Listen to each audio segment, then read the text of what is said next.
एकदम बढ़िया। सो बच्चों लोग आपका स्वागत है फिर से हमारे इंग्लिश के एक दूसरे लेक्चर में। भाई आपका फुटप्रिंट का फर्स्ट चैप्टर हमने कंप्लीट किया था।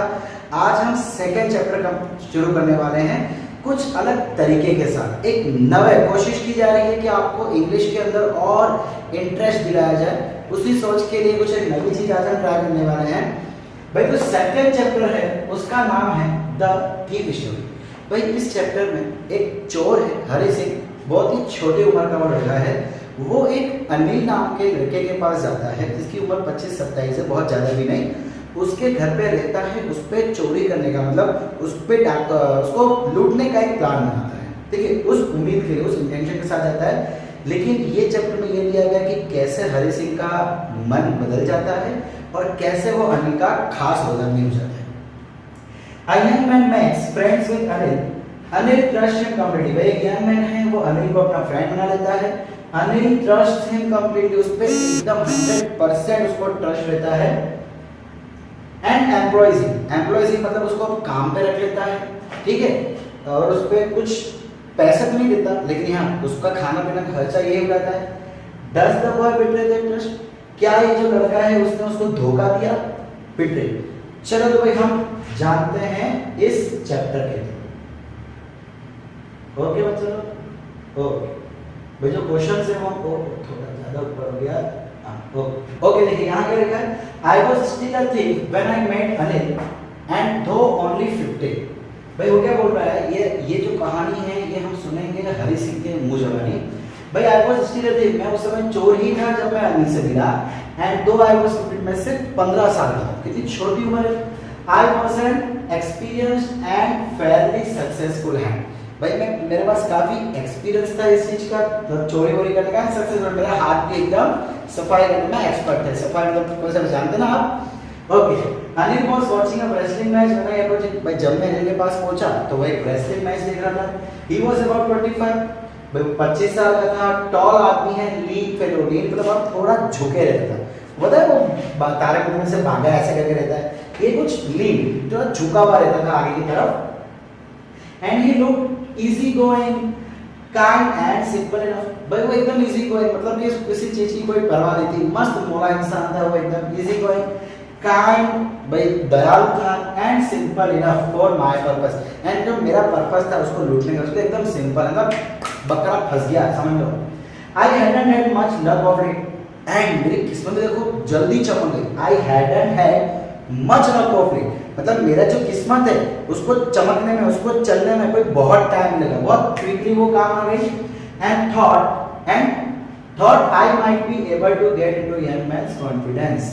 एंड भाई मेरी किस्मत देखो मैंने बहुत ही जल्द एबल टू गेट, मैं उसके कॉन्फिडेंस में आ गया, मतलब मैंने उसका विश्वास जीत लिया। तो यहाँ को क्या रहा है कि उसका दिल जीतने में, उसका विश्वास जीतने में मुझे कोई बहुत टाइम लगा, जल्दी ही मेरा काम हो गया। You look a bit of wrestler yourself। भैया देखो उसको मक्खन लगा रहा है, मस्के लगा रहा है। क्या बोल रहा है वो Hari Singh, You look a bit of, भाई तुम तो यार खुद wrestler जैसे भी लगते हो। A little flattery helps me making friend। वो क्या बोल रहा है flattery, भाई मक्खन लगाने से क्या होता है कि दोस्त जल्दी बन जाते हैं। So do you, he replied, ले सामने से अनिल का रिप्लाई आया, भाई तुम भी लगते हो। Which put me off for a moment। भाई मेरे को तो कुछ समय के लिए मैं तो सोचता ही नहीं गया, दंग रह गया। Because at that time I was rather thick, but मैं तो बहुत ही पतला था, मैं कैसे wrestler हो सकता हूँ। Well, I said modestly, I do wrestle good। Well, भाई मैंने भी ढीले पे ढीला लगाया जब उसने बोला कि मैं भी wrestler दिखता हूँ, तो मैंने बोल दिया कि हाँ ठीक है, modestly मतलब एकदम ईमानदार से, एकदम generously, seriously जो बोलते हैं ना, modestly। भाई मैं कभी-कभार थोड़ा बहुत wrestling कर लेता हूँ। What's your name? Hari Singh. I lied। भाई उसने नाम पूछा करके मैंने झूठ बोल दिया, क्या कि मेरा नाम है Hari Singh. I took a new name everyone। भाई मैं हर महीने एक नया नाम लेता हूँ। That kept me ahead of police and my former employees। भाई जो मुझे अपने वहाँ काम पे रखते थे, जिसको मैंने लूटा था या पुलिस है, नाम लेने से क्या होता है कि मैं उन सबसे बच जाता। थोड़ा ऊपर कर ले बच्चों। ओ ये क्या हो रहा है। ओके रुको, ये हो जाएगा करेक्ट अपने आप बेटा, इसको अब सही हो देते हैं। हो गया ओके ठीक है भाई। After this introduction, Anil talked about the well-oiled wrestlers। भाई जब इंट्रोडक्शन खत्म हो गया, सो अनिल ने मुझसे रेसलर्स के बारे में बात की, ऑयल वेल ऑयल जो मतलब ऑयल लगा के पार्टी मीटिंग वगैरह करते हैं, who are grunting lifting and मैंने सब इधर टीवी में दिखा रहा था, ऑयल लगा हुआ था, ग्रंटिंग चिल्ला हो लिफ्टिंग चीजें को उठा रहे थे एंड थ्रोइंग एक दूसरे पे फेंका फेंकी। आपने भी देखा ही होगा रेसलिंग भाई। I didn't have much to say, Anil walk away, मैं कुछ ज्यादा बोलने को था नहीं, मैं चुपचाप बैठा रहा। अनिल वॉक अवे, वो भी अनिल भी चलने लगा। आई फॉलोड कैजुअली, मैं भी उसका पीछा करने लगा। Hello again he said, I gave him my most appealing smile. भाई अब मुझे देखते हुए, मैं उसके पीछे पीछे जा रहा था तो मुझे देखते हुए फिर से बोला हेलो अगेन। भाई मतलब उसको पता था मैं क्या चाह रहा हूं, लेकिन उसको अगर मैं पीछा क्यों करूं, इसलिए उसने पूछा हेलो अगेन। सो अब finally I gave him most appealing smile. भाई मोस्ट अपीलिंग मतलब कि अपीलिंग मतलब किसी को अपने झांसे में ले लेना, किसी को अपनी बात में ले लेना। भाई मैंने उसको एकदम प्यारी सी स्माइल दी, क्यों मान गया। मैंने क्या उसको बोला, मतलब मनाने के लिए प्यारी सी स्माइल दी और बोला I want to work for you, भाई मैं आपके लिए काम करना चाहता हूँ, but I can't pay you. उस अनिल ने क्या बोला कि भाई मैं आपको इसके लिए पे नहीं कर सकता।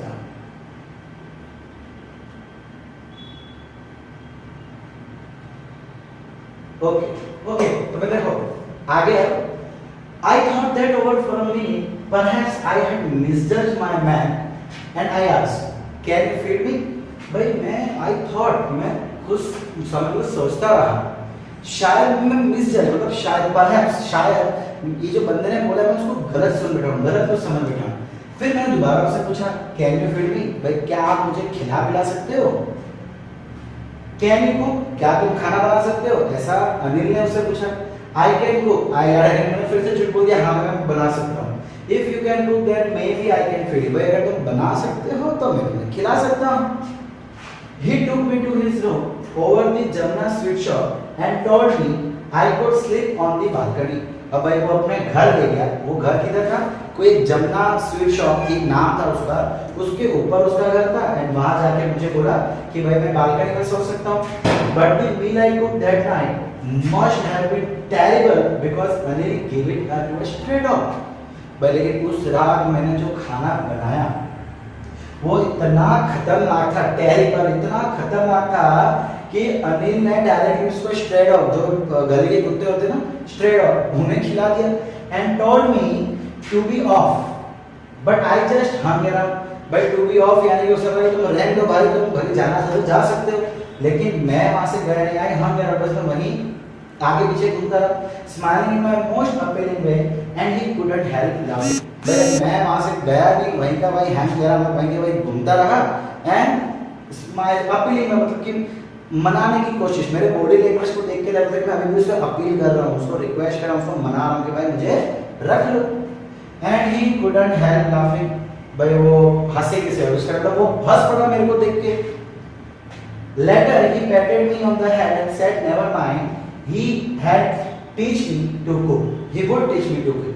भाई देखो, अब मेरे हरकत देख के, मेरे स्टाइल देख के उस पे हंस पड़ा, then patted me, मेरे सर पे उसने अपना हाथ घुमाया एंड बोला कि चलो कोई बात नहीं, never mind. He would teach you to, मैं आपको खाना बनाना सिखा दूंगा, चलो। He also taught me to write my name and said he would soon teach me to write whole sentences। भाई उसने मुझे खाना बनाना सिखाया, उसने मुझे मेरा नाम लिखना सिखाया एंड उसने ये भी कहा कि मैं तुम्हें बड़े बड़े सेंटेंस भी लिखना सिखाऊंगा एंड नंबर्स मतलब मैथ्स की भी थोड़ी बहुत चीजें सिखाऊंगा। आई वॉज ग्रेटफुल, भाई मैं तो यार धन्य हो गया, ग्रेटफुल, क्या बात है, मेरे को तो सब कुछ सीखने को मिलेगा, वाओ। ओके कहां गया? I knew that once I could write like an educated man, there would be no limit to what I could achieve। भाई मैं जानता था, I knew भाई that once I could write, भाई एक बार अगर मैं लिखना सीख गया ना एक पढ़े लिखे लोग की तरह, फिर तो मेरी कोई लिमिट ही नहीं है, मैं क्या क्या पा सकता हूँ। पढ़े लिखे लोग बहुत कुछ पा सकते हैं ना, तो ये भी वही कह रहा है कि अगर मैं लिखना सीख गया, पढ़ना सीख गया, तो भाई मैं बहुत कुछ पा लूंगा। वो जगह ऊपर चला गया, आओ ओके, थोड़ा इसको प्रॉपर में सेट करूं। Okay, it was quite pleasant working for Anil. I made the tea in the morning and that would take my time buying the day supplies। भाई अनिल के लिए काम करके बहुत ही मजा आ रहा था। मैं सुबह चाय बनाता था एंड बाकी का कुछ टाइम दिन में जो कुछ चीजें चाहिए थी घर पे वो खरीदने के लिए जाता था। Usually making a profit of about ₹1 every day and yes हर रोज ₹1 का प्रॉफिट लेता था। ₹1 का मतलब जो भी पैसे अनिल देता था सामान के लिए उसमें से ₹1 बचते थे और वो मेरे पास रख लेता था। I think he knew I made a little money this way but he did not seem to mind. भाई मुझे लगता है मुझे लगता है कि अनिल को पता था ही अनिल को पता है कि भाई मैं छोटे छोटे पैसे जमा कर रहा हूँ इस तरीके से, but he did not seem to mind. लेकिन उससे कभी कोई परवाह नहीं की, मतलब उसको देख के लगा नहीं कि उसको गुस्सा आ रहा हो या उसको पसंद नहीं आई ये चीज। ओके चलो देखो भाई, ये हमारे अनिल भाई साहब है, ये हमारे झूठ मूठ के हरी सिंह है। पढ़ना लिखना सीख रहे हैं, अच्छी बात है, बहुत अच्छी बात है, आगे देखिए भी हम। Okay okay Anil made money by fits and starts. He would borrow one week ahead the next. He kept worrying about the next check, but as soon as it arrived, he could go out and celebrate. अब देखो ये यहाँ पे बता रहा है कि कैसे अनिल पैसे कमाता था, कैसे मतलब वो अपनी लाइफ जीता था। Anil made money by fits and starts. भाई वो क्या बोल रहा है, कैसे पैसे बनाता था वो by fits and starts, मतलब कि आता था जाता था, आता था जाता, बाय फिट्स एंड स्टार्ट्स, मतलब जैसे आया नहीं उसका पैसा खर्चना शुरू। ही वुड बोरो मनी, भाई वो किसी से पैसे उधार पे लेता था, लैंड द नेक्स्ट एंड अपनी पहले की उधारी चुकाता था। मतलब किसी से उधार है, अब उसको पैसे दे नहीं पा रहा, किसी और से उधार लिया और पहले वाले को दे दिया, मतलब इसका उधार खत्म, इसका उधार चालू। He kept worrying about the next check. अब वो जहाँ पे काम करता था वहाँ से अगला चेक कब आएगा इसकी भी टेंशन उसके पास रहती थी। बट जैसे वो चेक आता था he would go out and celebrate, वो बाहर जाता है पैसे खत्म कर देता था। Fits and starts, एक छोटा सा प्रॉवर्ब है इंग्लिश में, कहावत है fits and start, कि भाई जैसे आपके पास आए बोलते ना, जैसे अमीर इंसान देखे कि भिखारी आ गए थे, भिखारी नहीं है, जैसे पैसा है उसने खर्चा शुरू कर दिया। It seems he wrote for magazines a queer way to make living. भाई जिस हिसाब का उसका काम था ऐसा लगता था कि वो मैगजीन्स में लिखा करता था और यही एक तरीका था जिससे वो पैसे कमाता था। भाई one evening he came home with a small bundle of notes saying he had just sold a book to a publisher. At night I saw him tuck the money under the mattress. भाई एक शाम की बात है, एक शाम जब वो घर पे आया तो उसके पास नोट पैसों का एक बंडल था, एक गड्डी थी, और उसने कहा कि भाई मैंने अभी अभी एक पब्लिशर के लिए बुक लिखी है तो ये पैसे मुझे वहां से आए। और रात को सोते समय उसने क्या किया, टक दी मनी, टक दी मतलब मनी का मतलब पैसों का जो बंडल था उसको अपने तकिए के नीचे, गद्दे के नीचे फिर फंसा दिया। टक टक का मतलब फंसाना, सो उसने गद्दे के नीचे रख दिया, in short under the mattress, गद्दा जो इसे हम कहते हैं। I had been working for Anil for almost a month and apart from cheating on the shopping, had not done anything in the line of work. भाई एक महीना हो गया तो मैं इनके लिए काम कर रहा था एंड अपार्ट फ्रॉम चीटिंग, मतलब जो ₹1 लेता था ना, जो चीटिंग करता था, उसके सिवाय मैंने कुछ खास बड़ा हाथ मारा नहीं था, कोई बड़ा काम किया ही नहीं था। I had every opportunity for doing so. Anil had given me a key to the door. भाई लेकिन मेरे पास पूरी अपॉर्चुनिटी, पूरा मौका था चोरी वोरी करने का। क्यों? बिकॉज अनिल ने मुझे चाबी देके रखी थी उसके दरवाजे की and I could come and go as I wish. भाई जब मैं चाहूँ आ सकता हूँ, जब मैं चाहे जा सकता हूँ, एज आई विश, मतलब मेरी मर्जी का मालिक था, जब आऊँ जब चाहूँ। He was the most trusting person I have ever met. भाई ये बंदा मुझ पर सबसे ज्यादा विश्वास करता था, जितने भी लोगों से मैं आज तक मिला था उनमें से सबसे ज्यादा विश्वास मुझ पर करता था। Most trusting person then I had ever met. आज तक इससे पहले मैं किसी भी ऐसे बंदे से मिला जो उस पर इतना सारा ट्रस्ट करता। And that is why it was so difficult to rob. और यही रीजन था कि उससे चोरी करना, उसको लूटना, रॉबिंग मेरे लिए थोड़ा मुश्किल होता जा रहा था। It's easy to rob a greedy man because he can afford to be rob. देखो ये सेंटेंस बहुत जरूरी है, आपके क्वेश्चन में कई बार पूछा जाता है। It's so easy to rob a greedy man, भाई किसी लालची इंसान, ग्रीडी मतलब लालची, लालची इंसान को चोरी करना, उसको लूटना काफी आसान है। क्यों? Because he can afford to be rob. उसको चलता है, उसके पास बहुत पैसे हैं, चोरी हो गई तो भी चलेगा। But it is difficult to rob a careless man. Sometimes he doesn't even notice he has been robbed. लेकिन कैसे ऐसे इंसान जो केयरलेस हो, जो परवाह नहीं करता पैसे की, ना देखा ना, आता है उड़ा देता है, ऐसे को चोरी करना थोड़ा मुश्किल है। क्यों मुश्किल है?